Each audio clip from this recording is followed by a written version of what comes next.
What's going on, guys, and welcome back to another video, and welcome to your stimulus package update and daily news report for Thursday, February 17th. So we are just days away from a very important thing. That is, well, we actually have two things. One, we are less than 40 hours away from our government funding stopgap bill, which has to be extended. If not, our federal government will run out of money and we'll have to shut down. We are also, according to President Biden, just days away from seeing Russia invade Ukraine. This is major. This is huge. So, I want to address what's going on there. Got some news on the upcoming stimulus package, what we could see and what we are not going to see. And also, we know economists are extremely worried about the American people. So, let's get into the update for today. First, the United States. We have less than 40 hours. As of right now, we got less than 40 hours to pass the government funding stopgap bill.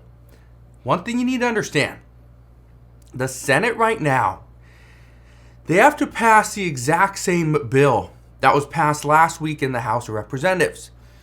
We are not seeing them come anywhere close to passing that bill. Right now, they're having issues with the math. And here's what we know. Currently, Senate Republicans, they want to include two amendments to defund Biden's vaccine mandates. However, neither Republicans nor Democrats have the votes to either get those two amendments into the bill or defeat the efforts. So that's what's causing a huge issue. Democrats, just yesterday, they were missing 3 senators. We know Senator Lujan is still out due to the stroke that he suffered a couple of weeks ago, and 2 others were out due to family medical emergencies. We also knew Republican Lindsey Graham was out yesterday as well, which is the reason why Republicans couldn't get the 2 amendments pushed into the bill. So, here's where things get very tricky. Right now, the main problem is that Democrats, they don't have the majority probably for another 3 to 4 weeks because they're waiting for, even if the 2 senators who have family medical emergencies come back, it's still split 49 to 49 or 49 to 50. So Democrats wouldn't be able to reject this. But if they wait, they got to wait for Senator Lujan to come back. That could be another 3 to 4 weeks. So a lot of issues there.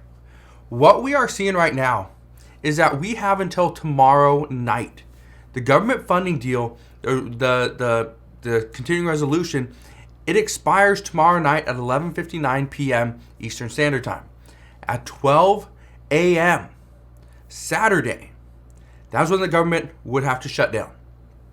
We know Democrats don't want to pass any bill that includes defunding President Biden's vaccine mandates.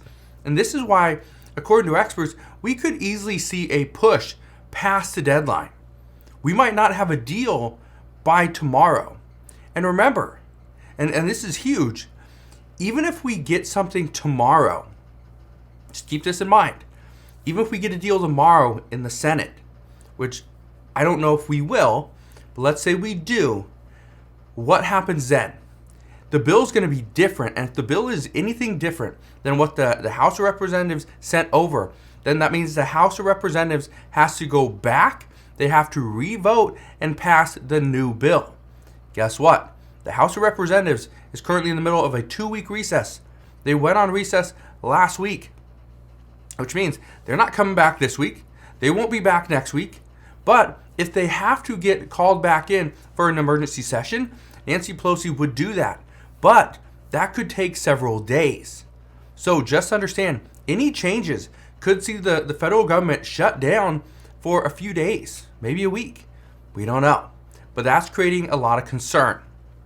Because what we don't want right now is our federal government to shut down. Okay? Now, this is a huge bargaining chip for Republicans. And Democrats knew this going in, but this is the problem. The further they kick this can down the road of, okay, let's just do another continuing resolution. Let's do another stopgap bill. Let's just get to next month.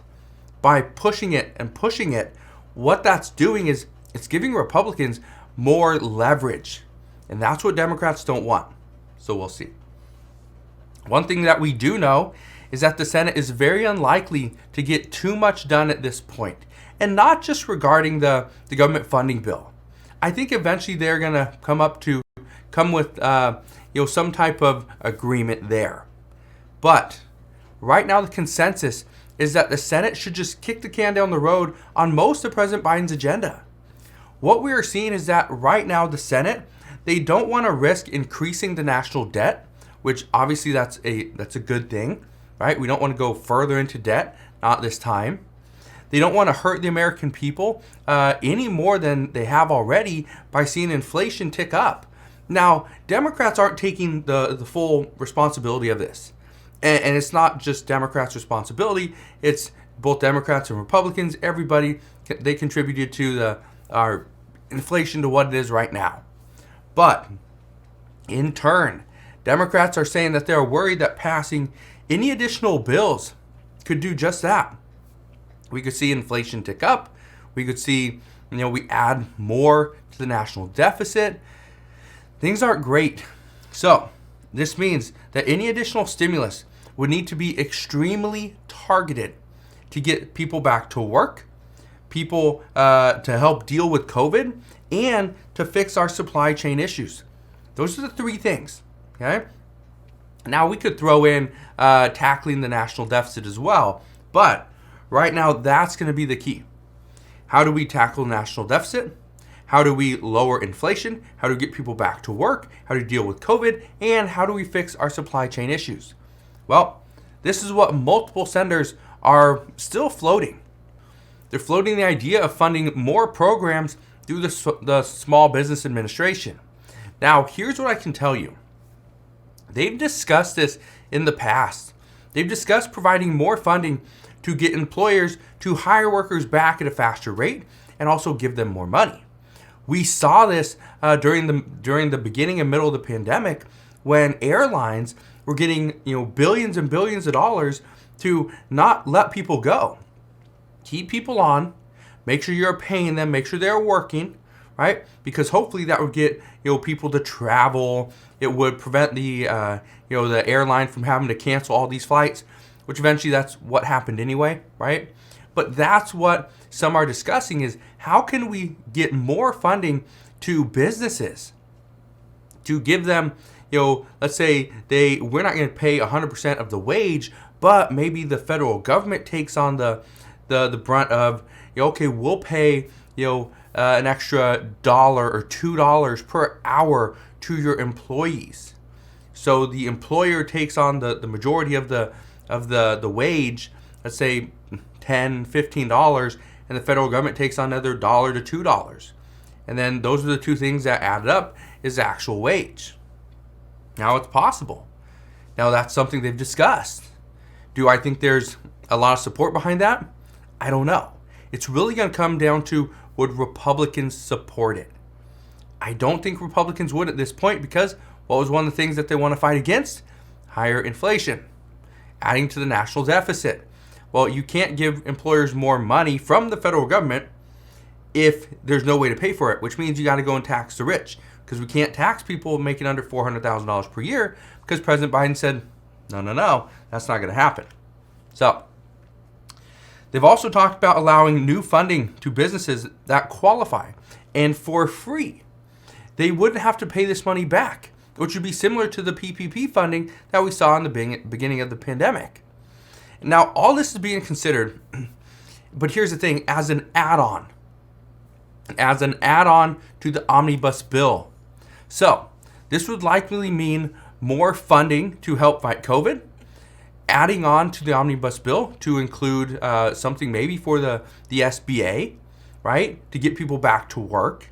Because if people can go back to work, kids go back to school, parents go back to work, the economy somewhat levels out, we get more workers back in their jobs, in their original jobs, or a very similar job. We get the supply chain somewhat leveling off. Things could be better. But again, it takes time. Now, we don't know how much support there is yet for this, or for an omnibus bill that would include more funding or funding to help fight COVID. But here's the craziest part.